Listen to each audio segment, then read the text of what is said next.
ओम नमः शिवाय। श्री शिव महापुराण रुद्र संहिता चतुर्थ कुमार खंड पहला अध्याय। भगवान विष्णु बोले, हे जगत के विधाता, चिंता करने की आवश्यकता नहीं है, सब कुछ कल्याणकारी ही होगा। हे देवेश, आप महाप्रभु शंकर की शरण में जाइए। जो मनुष्य प्रसन्न मन से शंकर की शरण में जाते हैं, हे प्रजापते, शंकर के उन अनन्य भक्तों को कहीं से कोई भय नहीं होता। हे विधे, उनके श्रृंगार का रस भंग समय से होगा, अभी नहीं। जो कार्य ठीक समय में किया जाता है वही सफल होता है, अन्यथा नहीं। भगवान शंकर के अभिष्ट को भग्न करने में कौन समर्थ है? 1000 वर्ष पूर्ण होने पर वे स्वयं निवृत्त हो जाएंगे। जो रति को भंग करता है उसे जन्म जन्मांतर में स्त्री तथा पुत्र से वियोग प्राप्त होता है। उस भेदकर्ता पुरुष का ज्ञान नष्ट हो जाता है, कीर्ति नष्ट हो जाती है और वह दरिद्र हो जाता है। अंत में वह 1,00,000 वर्ष तक कालसूत्र नामक नरक में रहता है। इसी कारण महामुनिंद्र दुर्वासा को स्त्री से वियोग हुआ। फिर उन्होंने दूसरी मंगलमय कर कमलों वाली स्त्री को प्राप्त करके वियोगजन्य दुख को दूर किया। धृताची पर आसक्त कामदेव को बृहस्पति के द्वारा मना करने पर बृहस्पति को पत्नी हरण का दुख मिला। फिर उन्होंने शिवजी की आराधना कर तारा को प्राप्त किया, जिससे उनकी विरह व्यथा दूर हुई।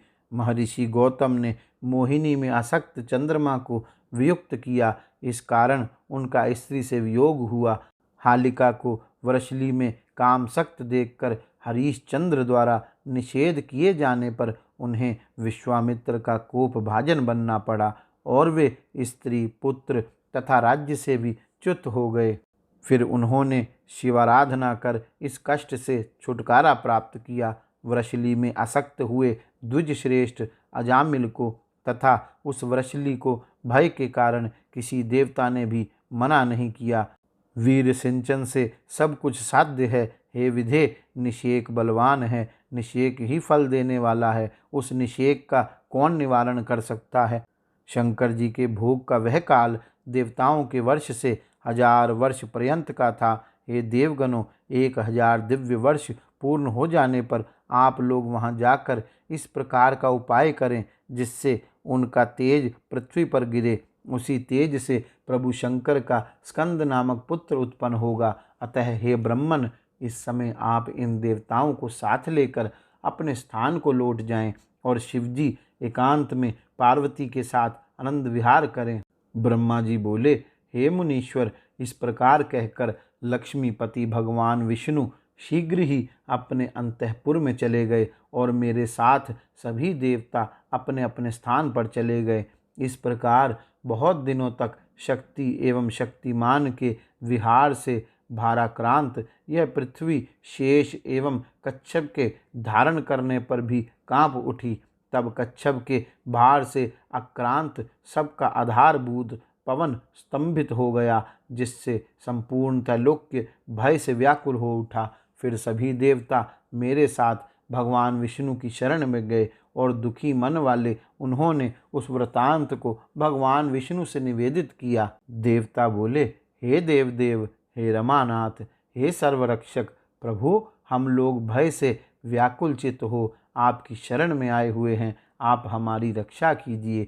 पता नहीं किस कारण से तीनों लोकों के प्राणभूत वायुदेव स्तंभित हो गए हैं तथा मुनि एवं देवगणों के सहित सारा चराचर त्रैलोक्य व्याकुल हो गया है। ब्रह्मा जी बोले, हे मुनीश्वर, मेरे साथ गए हुए समस्त देवगण ऐसा कहकर मौन, दुखी तथा दीन होकर भगवान विष्णु के आगे खड़े हो गए।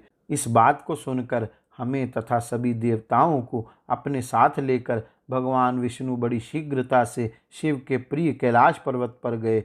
सुरवल्लभ भगवान विष्णु मुझ ब्रह्मा तथा उन देवताओं के साथ कैलाश पहुंचकर भगवान शिव के दर्शन करने की इच्छा से शिव जी के श्रेष्ठ स्थान पर गए, किंतु वहां शिव जी को ना देखकर देवताओं सहित भगवान विष्णु आश्चर्य में पड़ गए। फिर उन्होंने वहां पर स्थित महेश्वर के गणों से विनय पूर्वक पूछा, विष्णु बोले, हे शंकर के गणों, आप सब बड़े दयालु हैं। आप लोग हम दुखी जनों को कृपा पूर्वक बताइए कि सर्व प्रभु शंकर इस समय कहाँ पर हैं। ब्रह्मा जी बोले, देवताओं के सहित भगवान विष्णु की बात सुनकर शंकर जी के उन गणों ने प्रीति पूर्वक लक्ष्मीपति विष्णु से कहा। शिवगण बोले, हे हरे, जो संपूर्ण वृतांत है ब्रह्मा और देवताओं के साथ, उसे आप सुनिए। भगवान शिव में प्रेम के कारण हम यथार्थ रूप में कहते हैं। विविध प्रकार की लीलाओं में पारंगत देवाधिदेव महादेव शिव हम लोगों को यहाँ स्थापित करके अत्यंत स्नेहपूर्वक भगवती पार्वती के आवास स्थान पर गए। हे लक्ष्मीपति, उस गुहा के भीतर उन्हें बहुत वर्ष व्यतीत हो गए। वहाँ महेश्वर शंभु क्या कर रहे हैं, इस बात को हम नहीं जानते। ब्रह्मा जी बोले, हे मुनि श्रेष्ठ, उनकी बातों को सुनकर मेरे तथा देवगणों के साथ विष्णु आश्चर्यचकित हो गए और शिव जी के द्वार पर गए। हे मुनि श्रेष्ठ, वहाँ देवताओं एवं मुझ ब्रह्मा के साथ जाकर देवताओं के प्रिय भगवान श्री हरि ने ऊंचे स्वर में आर्तवाणी से अत्यंत प्रेम पूर्वक वहाँ स्थित सर्वलोकेश्वर भगवान शिव की स्तुति की। विष्णु बोले, हे महादेव, हे परमेश्वर, आप गुहा के भीतर क्या कर रहे हैं। तारकासुर से पीड़ित आपकी शरण में आए हुए हम सभी देवताओं की रक्षा कीजिए। हे मुनीश्वर, इस प्रकार मुझ ब्रह्मा तथा देवताओं के सहित विष्णु ने शिव की अनेक प्रकार से स्तुति की। उस समय तारकासुर से पीड़ित देवताओं सहित श्री हरि अत्यंत विलाप करके रोने लगे। हे मुनीश्वर, तारकासुर से पीड़ित हुए देवताओं के आर्तनाद और शिवजी की स्तुति के मिश्रित होने से उस समय दुख भरा महान कोलाहल हुआ। इस प्रकार श्री शिव महापुराण के अंतर्गत द्वितीय रुद्र संहिता के चतुर्थ कुमार खंड में शिव विहार वर्णन नामक पहला अध्याय पूर्ण हुआ। गौरी शंकर भगवान की जय। ओम नमः शिवाय।